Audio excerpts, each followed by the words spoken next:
है हम देखते हैं कि अपने एमसी पहुंच चुका होता है टेक्निक पवेलियन के बाहर, जहाँ पे काफी लंबी लाइन लगी होती है। और एमसी लाइन में लगकर अपने आगे वाले से पूछता है कि तुम भी यहाँ पे टेक्निक लेने के लिए आए हो। देख के लगता है ये जगह काफी ज्यादा खास है और इसी वजह से सिर्फ एक काफी कम टाइम के लिए खुलती होगी। काफी लंबे टाइम के बाद एमसी की बातें सुन के उस बंदे के आगे वाला बंदा कहता है कि हाँ ये जगह ऑफकोर्स काफी ज्यादा खास है, क्योंकि ये जगह भरी पड़ी टेक्निक और स्किल्स के साथ में जिन्हें की इस सेट के पुराने लीडर्स अपनी जान पे खेल कर यहाँ पे लेकर आए थे और उन्हें यहाँ पे जमा किया है। इसमें कोई भी सरप्राइज होने वाली बात नहीं है कि ये पवेलियन सिर्फ और सिर्फ 3 दिन और 3 रातों के लिए खुलता है, वो भी इतने लंबे टाइम के बाद। लेकिन एमसी के आगे वाले बंदा जैसे पीछे मुड़कर देखता है तो उनमें से एक बंदा कहता है ये तो पैट्रियाच है।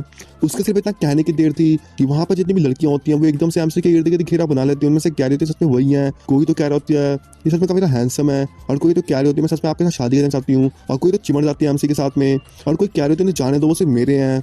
लेकिन हम देखते हैं लॉन्डो को, भाई साहब जिनका तो ये नजारा देखने के बाद में पूरी तरह से झलबुनगी होती है। उनमें से एक पूरी तरह से जलन के साथ भर के कह रहा होता है ये बंदा काफी चार्मिंग और हैंडसम है, इसने ना ही सिर्फ शादी करी एम्प्रेस के साथ में बल्कि इसने यहाँ की काफी सारी फीमेल डिसाइबल्स का दिल भी चुरा लिया है। और एक और बंदा कहता है डैम इट, मैं बस इच्छा रखता हूँ कि इसके करिश्मा का 1/10 हिस्सा मुझे भी मिल जाए, एटलीस्ट मेरी एक बंदी तो बनेगी, पूरी लाइफ मुझे सिर्फ इस तरह से सिंगल होकर नहीं गुजारनी पड़ेगी। हम देखते हैं उनके शोर की वजह से वहां पे एक बंदा और बोलने लगता है तुमने पवेलियन के बाहर काफी ज्यादा शोर मचा रखा है। और हम देखते हैं ये बंदा होता है पूरे के पूरे हेवनली डिमोनिक सेट के स्ट्रिक्ट बंदों से एक, इसका नेम होता है एल्डर गुयान। और वहां पे आते साथ ही बोलता है देख के लगता है तुम्हारे हिसाब से यहाँ पे कोई रूल्स नहीं है ना, तभी तो तुम्हारे मन में जो कुछ भी आ रहा है तुम वहाँ पे ये सब कर रहे हो। हम देखते हैं उसे देखने के बाद सारे बंदे भागते हुए कहते हैं तो एल्डर गुयान भागो यहाँ से। हम देखते हैं वहाँ पे जितने भी एमसी के आसपास लड़कियां थी वो सारी की सारी पीछे चली जाती है एल्डर गुयान से डर के। तभी हम देखते हैं भीड़ में से एक बच्चा बोल रहा होता है एल्डर गुयान को देखते हुए कि ये बंदा जाना चाहता है अपने ओल्ड फैशन और स्ट्रीट नेचर की वजह से, इसी वजह से तो सेक्ट मास्टर ने इसे पवेलियन का हेड बना दिया है ताकि ये टेक्निक्स की रक्षा कर सके और उन्हें बचा सके।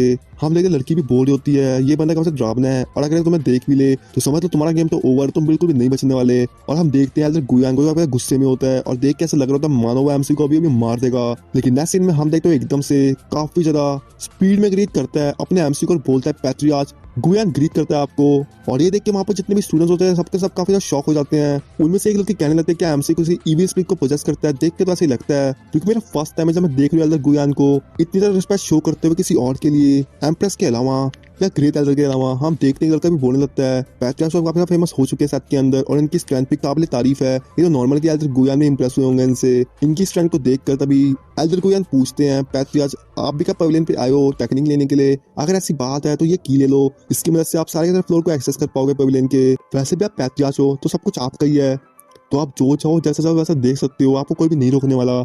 अब एमसी भी स्टोकन को देखते हुए मन ही मन बोलने लगता है ये बंदा जो कि काफी स्ट्रीट माना जाता है यहाँ पर, लेकिन इसके बावजूद ये बंदा चीजों को हैंडल करने में काफी ज्यादा कमाल का है। अब एमसी स्टोकन को अपने हाथ में लेकर बोलने लगता है मुझे बस इसे अपने हाथ में होल्ड करके रखने की जरूरत है ना, इसके बाद तो मैं जहाँ जाना चाहूँ वहाँ जा सकता हूँ। तभी एल्डर गुयान बोलता है एमसी की बातों सुन के हाँ आप ऐसा कर सकते हो और मुझे माफ कर दीजिए मेरे पुराने वाले बिहेवियर के लिए जो कि मैंने आपको दिखाया था, और इस टोकन की मदद से आप जिस लेवल पे भी जाना चाहो जा सकते हो। लेकिन एक काफी अफसोस की बात है कि इस टोकन के साथ में स्ट्रेंथ भी मैटर करती है। मतलब अगर आप जिस भी फ्लोर पे जाना चाहते हो अगर आपके पास उस फ्लोर के लाइफ स्ट्रेंथ नहीं होगी तो आप वहाँ पे नहीं जा सकते, भले ही आपके पास एक की क्यों ना हो। हम देखते हैं अपने एमसी बोल रहा होता है अच्छा तो ये बात है। तभी गुयान बोलता है पैट्रियाच वैसे आप कौन से फ्लोर पे जाने वाले हो, लेकिन जैसे ही वाली बात पूछता है और अपने आगे की तरफ देखता है तब तक वो देखता है कि एमसी वहां से जा चुका होता है। एमसी अपने गोल्डन ऑर को रिलीज करते हुए बोलता है कि ऑफकोर्स मैं जाना चाहता हूँ 5th फ्लोर पे, और वो ऐसा करके वहाँ पे पहुंच भी जाता है। हम देखते हैं उसे इस तरह से डायरेक्ट वहाँ पे जाता हुआ देख के जितने भी स्टूडेंट्स होते हैं वहाँ पे वो सब के सब शॉक हो चुके होते हैं। उनमें से एक कहता है 5th फ्लोर, मैंने तो सोचा अगर बात सिर्फ ताकत की है तो पैट्रियाच की लिमिट भी सिर्फ 3rd फ्लोर तक ही होगी। तभी दूसरा कहता है कि हाँ तुम बिल्कुल सही कह रहे हो, यहाँ तक कि जो बहुत ज्यादा कमाल के स्टूडेंट्स होते हैं यानी कि आउटस्टैंडिंग डेसिबल्स उनकी औकात भी सिर्फ और सिर्फ 4th फ्लोर तक की है। तभी हम देखते हैं गुयान को जो कि अपने मन ही मन सोच रहा होता है एमसी को इस तरह से वहां जाता हुआ देख के कि ये बंदा सच में काफी वर्थी है पैट्रियाच होने के, इसने तो सिर्फ और सिर्फ काफी सारे दिलों को ही तोड़ दिया अपने कुछ शब्दों का इस्तेमाल करते हुए, और वो उन बेचारे जिनका दिल टूटा है वो तो वापस से कल्टीवेट भी नहीं करना चाहते। ये बंदा सच में काफी कमाल का है और ड्रावना भी। तभी करके कहता है अगर बात करें एम्प्रेस की तो उनके अलावा सिर्फ ग्रेट एल्डर और सुप्रीम एल्डर ऐसे इंसान थे जो कि 5th फ्लोर पे जा पाए, उनके अलावा कोई भी ऐसा बंदा नहीं है जो कि 5th फ्लोर पे जा पाया हो, है ना। तभी हम देखते हैं अपने एमसी को जो बोल रहा होता है मेरी बॉडी के अंदर अभी माउंटेन हो रहा है, इसी वजह से मैं यहाँ पे काफी ज्यादा कमाल की टेक्निक को चूज कर सकता हूँ जो कि बेस्ट होगी यहाँ पे। एमसी इतना कहते ज्यादा खोलते हुए चला जाता है और अब वो वहाँ के स्किल्स को देखते हुए बोल रहा होता है ब्लैक रैंक टेक्निक जो कि स्टार अब्जॉर्बिंग स्किल है, एलिमेंट्री आर्ट रैंक टेक्निक जो कि थंडरबोल्ट टेक्निक है, इलेक्ट्रिसिटी मास्टरी जिसकी मदद से आप स्पिरिचुअल वेंस को ओपन कर सकते हो, inter intermediate art rank technique, heavenly space skill, allergy और अब्जॉर्प्शन स्पीड, ये सारे के सारे एप्रोप्रिएट स्किल्स जो कि ओपन करती है मेडियंस को और अलाउ करती है तुम्हें ऑरा को फ्लो करने के लिए। जितनी ज्यादा स्पिरिचुअल वेन्स ओपन होंगी उतना ज़्यादा फास्टर ऑरा फ्लो होगा, और जितना ज़्यादा फास्टर ऑरा फ्लो होगा उतना तुम्हारी स्ट्रेंथ भी इंक्रीज होगी। अभी मेरी बॉडी के अंदर माउंटेन ऑरा है, तो ये काफ़ी ज़्यादा आम बात है कि मैं यहाँ की बेस्ट टेक्निक को चूज करूंगा। एमसी इतना सोचने के बाद अपने मन में बोलने लगता है, लेकिन यहाँ पे सिर्फ और सिर्फ दर्जन ऑफ स्पिरिचुअल वेन्स ही है जो ओपन हो पाई हैं ज़्यादा से ज़्यादा, और ये अभी भी काफ़ी कम है। एमसी बोलते हैं एक्सप्लोर को देखते हुए ये वही है। और एडवांस रैंक की अर्थ रैंक टेक्निक जो कि डीबंकिंग की टेक्निक है, एमसी बोलता है काफ़ी ज़्यादा डेविलिश स्मेल देता हुआ, ये वही जो कि मुझे चाहिए था, और वो एकदम से उस स्क्रोल को खोल देता है।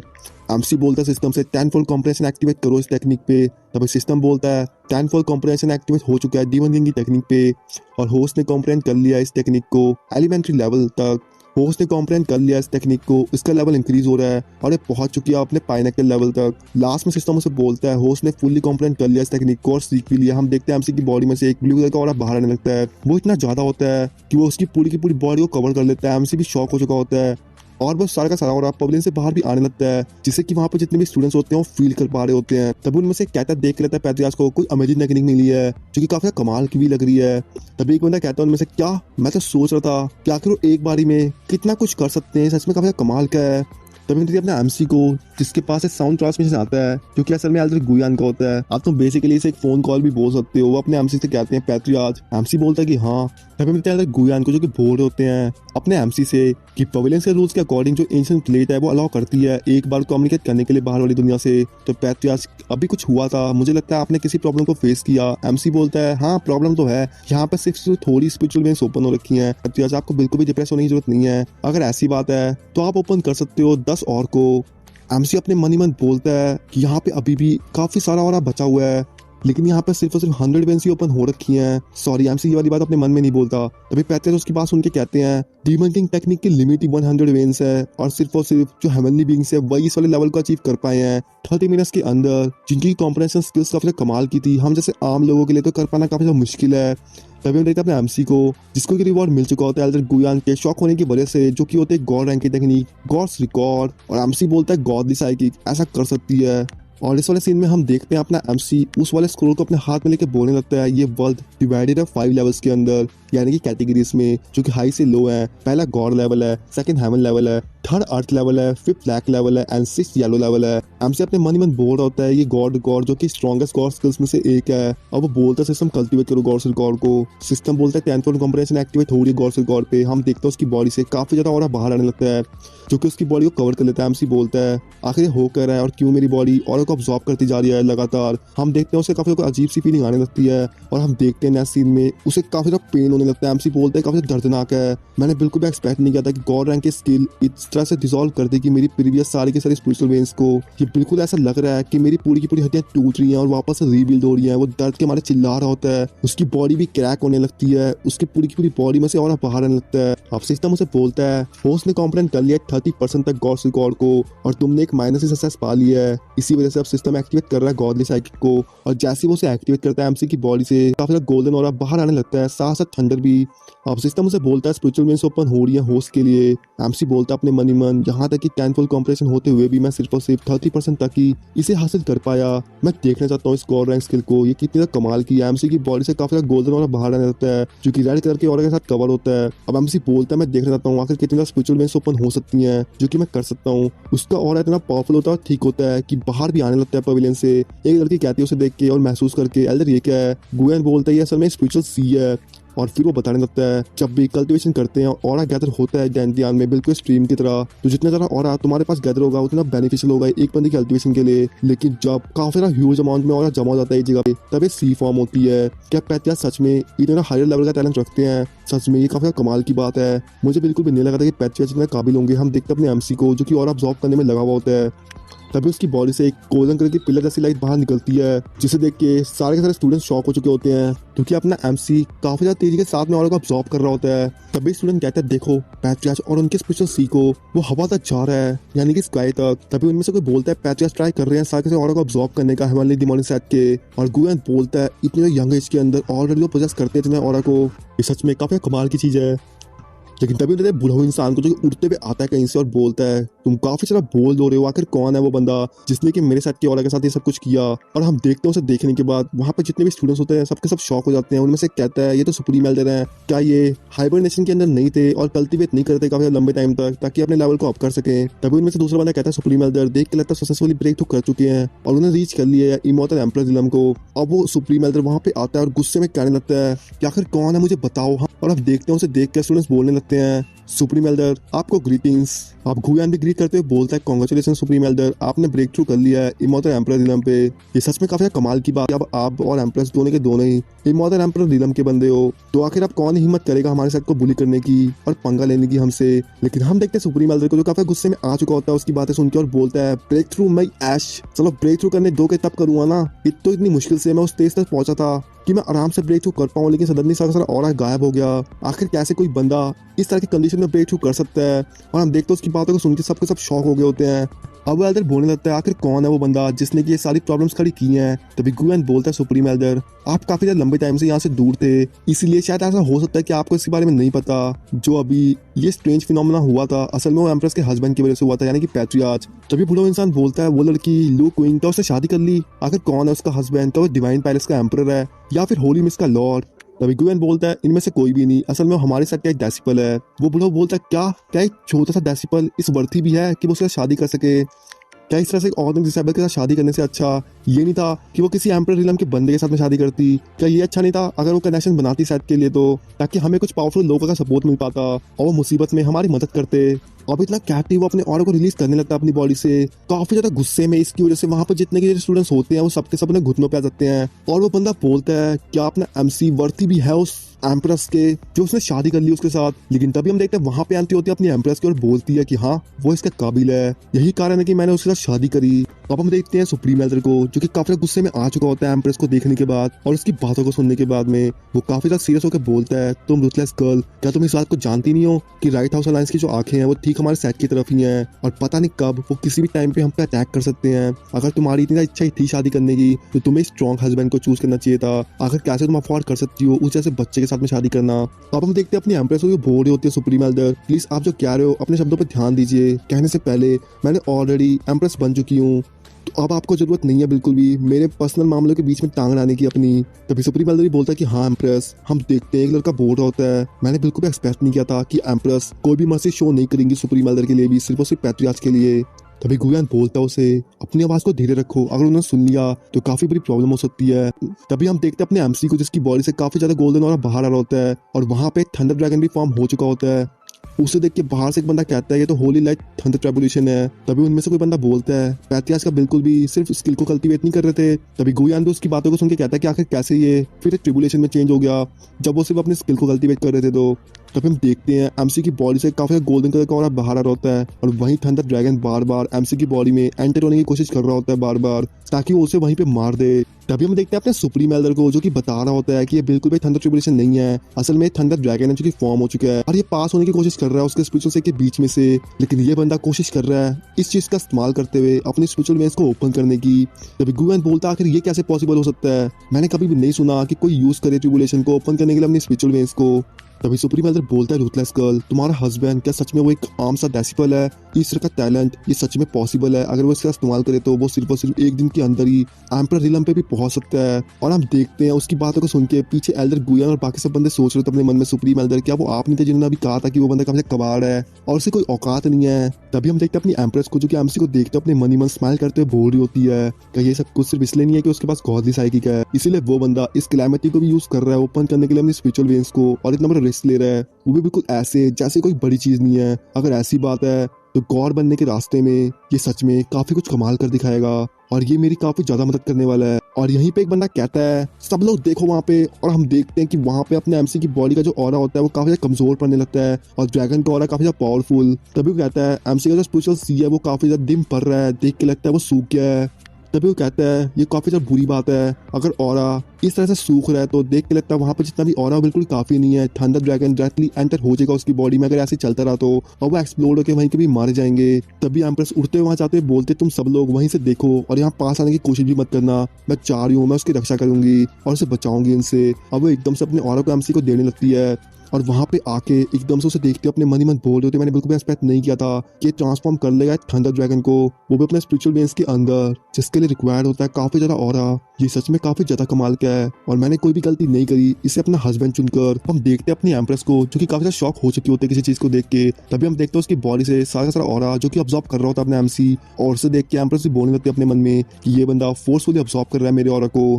और अब वहाँ पे गोल्डन कलर की बॉल बन जाती है और उसे देख के कोई बोल होता है एम्प्रेस सच में बचा रही है उसे, ये मेरा फर्स्ट टाइम है जब मैंने ऐसा कुछ होते हुए देखा है। तभी वो कहता है अगर बात करें एंसेस्टर्स की तो उनके अलावा कोई भी बंदा नहीं है जो कि मजे ले पाया इस तरह के ट्रीटमेंट के, यानी कि एंजॉय कर पाया है इस तरह की खातिरदारी को। मे बी एम्प्रेस काफी ज्यादा लंबी उम्र की होंगी। अब हम देखते हैं अपनी एम्प्रेस को जो कि बोल रहे थे अपने मन ही मन, तो देख के लगता है कि तुम मेरे ऑरा को भी सोखना चाहते हो, तुम्हारी भूख सच में काफी ज्यादा बड़ी है। इसके बाद वो अपने ऑरा को देते हुए कहती है चलो ठीक है, मैं भी देखना चाहती हूँ कि आखिर तुम कितना ज्यादा ऑब्जॉर्व कर सकते हो। तभी कोई पीछे से बोलता है एम्प्रेस असल में यूज कर रही है अपनी सारी की सारी एम्परर रिलम की पावर को ताकि वो उसे बचा सकें। हम देखते हैं अपने एमसी को जो कि ऑब्जॉर्व करने लगता है उस ऑरा को और भी ज्यादा तेजी से, इसकी वजह से उसकी बॉडी में से काफी ज्यादा गोल्डन ऑरा बाहर निकलने लगता है, तो कि वो एम्प्रेस के साथ ऑरा को ऑब्जॉर्व करके उसे अपने ऑरा में कन्वर्ट कर रहा होता है। एम्प्रेस भी बोल रहे होते अपने मन में ये थंडर ट्रिबुलेशन स्पिरिचुअल वेन्स ये सच में काफी ज्यादा अलग है और काफी ज्यादा पावरफुल भी हैं, इनके जैसा कुछ भी नहीं होता। तभी हम देखते हैं इतने ऑरा को देने की वजह से अपना एमसी कुछ ज्यादा और ऑब्जॉर्व कर लेता है और एम्प्रेस के भी कपड़े फंस जाते हैं, इसकी वजह से वो भी शर्मा गई होती है। तभी एमसी एकदम से उसे पकड़ लेता है अपनी बाहों में। एम्प्रेस बोलती है कि तुम आखिर तुम्हें कर क्या रहे हो। एमसी बोलता है थैंक यू माई वाइफ, तुमने मुझे बचाया। लेकिन फिर वो अगले वाले सीन में काफी ज्यादा अजीब सा चेहरा बनाते हुए कहता है कि तुमने मुझे बचाने तक के लिए अपने कपड़े भी उतार डाले, तुम सच में काफी कमाल की हो और तुम मेरी काफी केयर भी करती हो। लेकिन तभी देखा अपने एम्प्रेस को जो कि एमसी की बातें सुन के गुस्से में आ चुकी होती है और वो बोलती है काफी ज्यादा शर्माते हुए क्या तुम्हारा ताड़ना खत्म नहीं हुआ, इससे पहले कि मैं कुछ कर दूं मुझे जाने दो यहाँ से। एमसी भी बोलता हंसते हुए कि हाँ हाँ ठीक है। अब अपने मन ही मन सोच रहा होता है मैंने बिल्कुल भी एक्सपेक्ट नहीं किया था कि ये मुझे यहाँ पे आके बचाएगी, देख के लगता है उसे सच में मेरी काफी ज्यादा केयर है और वो सच में नहीं चाहती कि मैं मारा जाऊँ ऐसी। तभी हम देखते हैं वो दोनों उस पवेलियन से बाहर आ चुके होते हैं और उसे देख के गुयान भी बोलता है सुप्रीम एल्डर आपके हिसाब से आपने अपने फर्स्ट टाइम में कितनी वेंस ओपन कर ली थी, यानी कि स्पिरिचुअल वेंस। गुयान बोलता है अगर मैं कंसीडर करूं उन सारे जीनियस को जो कि पहले रह चुके हैं तो शायद 80 के आसपास। लेकिन तभी एल्डर बोलता है ये बच्चा सच में काफी टैलेंटेड है, आखिर कैसे ये इतना ज्यादा पावरफुल हो सकता है। अगर मैं बात करूं अब इसकी वेन्स की तो शायद 40 से 50 तो ओपन कर ली होगी इसने भी। अब हम देखते हैं एल्डर गुयान बोलता है पैट्रियाज आपने कितनी ज्यादा स्पिरिचुअल वेन्स को ओपन किया है हमें भी बताइए। तभी पैट्रियाज कहता है यानी कि अपना एमसी मुझे चेक करने दो एक बारी। अब एमसी अपने गोल्डन ऑर को रिलीज करते हुए बोलता है कि सच में यहाँ पे अभी भी काफी ज्यादा ऑरा बचा हुआ है जो कि आधे से भी ज्यादा है, इसलिए मैं सिर्फ और सिर्फ 199 वेन्स को ओपन कर पाया हूँ। और सुनने के बाद सुप्रीम एल्डर की भी सिट्टी पिट्टी गुम हो जाती है और वो बेचारा भी शॉक में हार्ट अटैक से मरने वाला होता है और बोलता है वो 199। और गुयान भी बोलता है सच में थंडर ट्रिबुलेशन स्पिरिचुअल वेन्स हैं, ये काफी कमाल की हैं, मैंने बिल्कुल भी एक्सपेक्ट नहीं किया था कि एमसी इतनी ज्यादा वेन्स को ओपन कर लेगा, यानी कि पैट्रियार्च उसके अकॉर्डिंग। तभी सीन शिफ्ट होता है हम देखते हैं डॉन्सिंग किंगडम के इंपीरियल कोर्ट के सीन को, जहाँ पे हमें देखने को मिलता है डॉन्सिंग किंगडम का एम्परर जिसका नाम लिनबा होता है और साथ ही साथ उनका फिजिशियन तियान लाओ। अब तियान लाओ बोलता है रिपोर्ट करते हैं हम लॉर्ड को, यानी कि रिपोर्ट करता हूँ मैं लॉर्ड को वो जगह जहाँ से अभी वो ट्रिबुलेशन नजर आई थी वो असल में हेवनली डिमोनिक सेट था। तभी एम्परर भी एकदम से उदास होकर बोलता है हेवनली डिमोनिक सेट वापस से, और फिर वो बताने लगता है मेरा बेटा जब से उस सेट से वापस आया है उसने अपनी सारी की सारी स्पिरिट यानी कि इच्छा खो दी है और अब वो सफर कर रहा है काफी बड़ी टेंशन से, यहाँ तक कि वो ऐसी टेंशन है कि वो मेडिसिन से भी ठीक नहीं हो रही, वो बिल्कुल एक क्रिपल की तरफ बन गया है। यानी कि एमसी की बातों ने उस पर इतना बुरा असर किया था कि वो बेचारा कल्टीवेशन भी नहीं करना चाहता, वो पूरी तरह से सदमे में आ चुका है, बेचारे की लाइफ तो पूरी तरह से झंड कर दी अपने एमसी ने। तभी हम देखते हैं कि किंग एकदम से गुस्से में बोलता है अपने बंदे को तियान लाओ एकदम से कांटेक्ट करो अभी के अभी राइटर्स अलायंस को और उन्हें बोलो डिस्कस करने के लिए इस वाले मैटर पे ताकि हम डिस्ट्रॉय कर सके हेवनली डिमोनिक सेट को। लेकिन तभी तियान लाओ बोलता है लेकिन एम्परस उसका क्या। किंग बोलता आखिर वो क्या, माना कि वो पावरफुल है कि हेवनली डिमोनिक सेट जो कि लोकेट हो रखा है हमारी डॉन्सिंग किंगडम के अंदर, अब अगर वो इतना पावरफुल से और पावरफुल होते जाएंगे तो मुझे हमेशा इस बात की चिंता लगी रहेगी किसी न किसी दिन वो रिप्लेस कर देंगे हमारी इंपीरियल फैमिली को, अभी नहीं तो बाद में। और अगर हम उन्हें अभी खत्म नहीं करते तो आगे चल के वो हमारे लिए काफी बड़ी दिक्कत का कारण बनेंगे। लेकिन तभी हम देखते हैं नेक्स्ट वाले सीन में 3 लीडर्स को यानी कि 3 एल्डर्स को, उनमें से क्या होता है वो बड़ी सी थंडर ट्रिबुलेशन देख के लगता है एम्प्रेस ने ब्रेक थ्रू कर लिया गॉड रिलम पे। लेकिन तभी एल्डर कहता है नहीं नहीं ये बिल्कुल भी गॉड रिलम नहीं था, अगर वो ब्रेक थ्रू कर लेती तो क्या इसका मतलब ये नहीं होता कि हम सबके सब मारे जा चुके होते अभी तक। अगर हम सप्रेस करना चाहते हैं हेवनली डिमोनिक सेट को इन 6 महीनों के अंदर तो हमें काफी कुछ करना पड़ेगा। तभी एक एल्डर बोलता है कि हाँ तुम सही कह रहे हो लियो क्विकविंग, ऐसा हो नहीं सकता कि वो गॉड बन जाए, आखिर वो कैसे ब्रेक थ्रू कर सकती है गॉड रिलम के अंदर। क्या तुम भूल गए उस बैटल के बारे में जहाँ पे हर बंदा गॉड के थ्रोन को लेने की कोशिश कर रहा था आज से 100 साल पहले। काफी सारे एम्पर रिलम के एक्सपर्ट थे जो कि पूरी तरह से एग्जॉस्ट होके इस कोशिश में कि वो गॉड बन पाएंगे, लेकिन आखिरी में जाके सबके सब फेल होके ग्राउंड पे ही गिरे। और जो ये रास्ता है गॉड बनने का, ये सिर्फ और सिर्फ मौत की लाशों पर चलने के अलावा कुछ भी नहीं है। तभी दूसरा बंदा बोलता है थंडर ट्रिब्यूलेशन, जो कि अभी थी वो काफी ज्यादा लाउड थी और काफी ज्यादा बड़ी भी। देख के लगता है उसने पूरे के पूरे डोमेन को ही अलार्म कर दिया होगा, यानी कि बेसिकली पूरे के पूरे डोमेन को ही पता लग गया होगा इसके बारे में। तभी एल्डर बोलता है आखिर इसका सोर्स क्या था और किस वजह से ये आया है। तभी उनमें से जो सबसे बड़े वाला एल्डर होता है वो बोलता है छोड़ो जो भी हो, इससे कोई भी फर्क नहीं पड़ता, लेकिन हमें कुछ ना कुछ तो करना पड़ेगा लो क्विंग के साथ, क्योंकि वो काफी ज्यादा ही पावरफुल बनती जा रही है। और अब जो ये थ्रेट है एम्प्रेस का, ये काफी ज्यादा बड़ा हो चुका है। हेवनली डिमोनिक सेट को भी काफी जल्दी तबाह करना होगा, जितनी जल्दी हो सके। अगर ऐसा नहीं किया तो हम सब खत्म हो जाएंगे। तभी नेक्स्ट सीन हम देखते हैं हेवनली डिमोनिक सेट का, जहाँ पे अपना एमसी और एम्प्रेस वहाँ पे लैंड कर चुके होते हैं जमीन पे। और उसे देख के जो सुप्रीम एल्डर होता है वो काफी गुस्से में आ चुका होता है और वो अपने दांतों को दबाता अपने मन ही मन बोल रहा था मैंने बिल्कुल एक्सपेक्ट नहीं किया था कि हमारे सेट में इस तरह का भी कोई पर्सन होगा, कि ये लड़का सच में फ्यूचर के अंदर जाके एक शार्प वेपन बनेगा और ये भी हो सकता है कि ये गॉड रिलम तक भी पहुंच जाए। तब हम देखते हैं एम्प्रेस को जो कि एकदम से एमसी के पास आती हैं और उसकी छाती पे अपना हाथ रखती हैं, जिसकी वजह से एमसी भी शॉक हो चुका होता है। अब वो एकदम से एमसी के सारे कपड़े फाड़ देती हैं, जिसे देख के वहाँ पे जितने भी लोग होते हैं, यहाँ तक कि सुप्रीम एल्डर भी, वो भी शर्मा जाते हैं। तभी एमसी बोलता है खांसते हुए, हनी क्या ये थोड़ा बुरा नहीं है? यहाँ पे काफी सारे डिसाइबल्स हैं और एल्डर भी जो कि हमें देख रहे हैं, तो क्या तुम्हें नहीं लगता ये कुछ ज्यादा ही हो गया? अगर तुम्हें ऐसा करना है तो चलो रूम के अंदर चलते हैं। पहले कल रात को तो मैं करने की कोशिश कर रहा था, लेकिन तुमने मुझे कुछ भी नहीं करने दिया और आज तुम पब्लिक के अंदर ही सब कुछ कर रही हो। लेकिन तभी हम देखते हैं एम्प्रेस को बोलती है गुस्से में, बस बहुत हो गया, अपनी बकवास बंद रखो। और वो एकदम से एमसी की छाती में अपना पाम अटैक कर देती है, जिसे देख के एमसी भी शॉक हो गया होता है और वो चिल्लाता है दर्द की वजह से और बोलता है फिर दूर हटते हुए, डियर वाइफ आखिर तुमने ये क्यों किया? मुझे काफी ज्यादा पेन हो रहा है, क्या होता अगर मैं मर जाता तो? तब भी एम्प्रेस उसे बोलती है तुम्हारी बॉडी के अंदर अभी भी एक हिडन डैमेज छिपा हुआ था जो कि थंडर ट्रिब्यूलेशन की वजह से हुआ था और मैंने बस तुम्हारी हेल्प करी है उसे ठीक करने में। एमसी भी महसूस करता है और बोलता है हिडन डैमेज, और फिर वो कहता है ये तो बिल्कुल इस तरह से बदल गया है कि मेरी वाइफ सच में काफी ज्यादा परेशान होने लगी है मेरे लिए और अब वो मुझे हील भी करना चाहती है। मैं सच में काफी ज्यादा टच हो चुका हूँ और मैं डेफिनेटली इस बात की काफी ज्यादा केयर भी करता हूँ।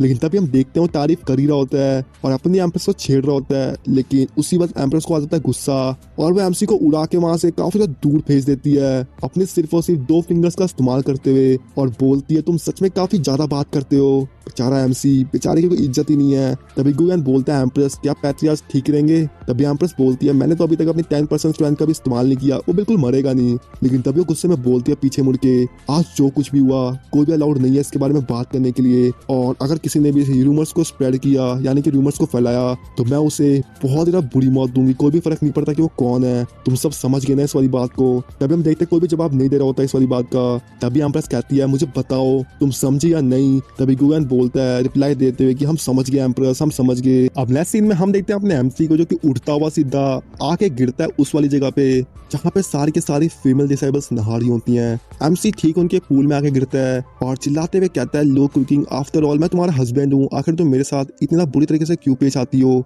तुमने सच में मुझे इतना दूर फेंक दिया। लेकिन तभी उसके पीछे तो कोई कहता है पैट्रियार्च, और ये होती है वही लड़की जो एमसी के लिए काफी ज्यादा पागल होती है, यानी कि उसे पसंद करती होती है। वैसे तो यही लड़की नहीं, काफी सारी लड़कियां उसे पसंद करती होती हैं, उनमें से बोलती है पैट्रियार्च आखिर आप इस तरह से हॉट स्प्रिंग में क्यों आ गए? तभी एमसी बोलता है सब कुछ खत्म, मेरी पूरी की पूरी रेपुटेशन जो कि पैट्रियार्च के तौर पर बनी थी वो सब बर्बाद हो चुकी है। अब इन्हें यही लगेगा मैं कोई ठड़की हूँ जो कि इन्हें देखने के लिए आया यहाँ पर। तभी एमसी बोलता है कि नहीं ये बिल्कुल भी वैसा नहीं जैसा तुम सोच रही हो, ये बस एक एक्सीडेंट था, प्लीज मेरी बातों को सुनो, मेरी एक्सप्लेनेशन सुन लो, मैं बस गलती से यहाँ पे आ गया हूँ, मैं बिल्कुल भी उस तरह का पर्सन नहीं हूँ जैसा तुम सोच रही हो। लेकिन तभी हम देखते हैं लड़की को जो कि बोलने लगती है मैं जानती हूँ ये बिल्कुल ऐसे ही हो गया है कि पैट्रियार्च हमें देखने के लिए टॉम के अंदर आ गए हैं। एमसी भी शॉक हो जाता है, लेकिन तभी लड़की कहती है अगर पैट्रियार्च सच में दिखना चाहते हैं तो हम उन्हें धीरे धीरे दिखा सकते हैं और हमें भी उन्हें दिखाने में कोई प्रॉब्लम नहीं होगी। अगर आपकी इतनी इच्छा है तो आप बस मुझे बोल दीजिए, मैं अभी के अभी आपको दिखा देती, आपको बिल्कुल भी इस तरह से झांकने की जरूरत नहीं थी। और उसका सिर्फ इतना कहने की देर थी कि वहाँ पे जितनी भी लड़कियां होती हैं वो भी वहाँ पे आ जाती हैं। उनमें से कोई कह रही होती है पैट्रियार्च मैं आपकी पीस साफ कर देती हूँ, उनमें से कोई कह रही होती है पैट्रियार्च मैं आपकी मसाज कर देती हूँ। एमसी बोलता है नहीं मुझे इनमें से कुछ भी नहीं चाहिए, तुम्हें ऐसा करने की कोई भी जरूरत नहीं है। वो एकदम से उड़ता हुआ पीछे की साइड चला जाता है। तभी उनमें से लड़की कहती है पैट्रियार्च आखिर आप इतना जल्दी से क्यों जा रहे हो? सच में पैट्रियार्च काफी ज्यादा तेज है। उनमें से एक और कहती है पैट्रियार्च असल में इतना तेज क्यों है?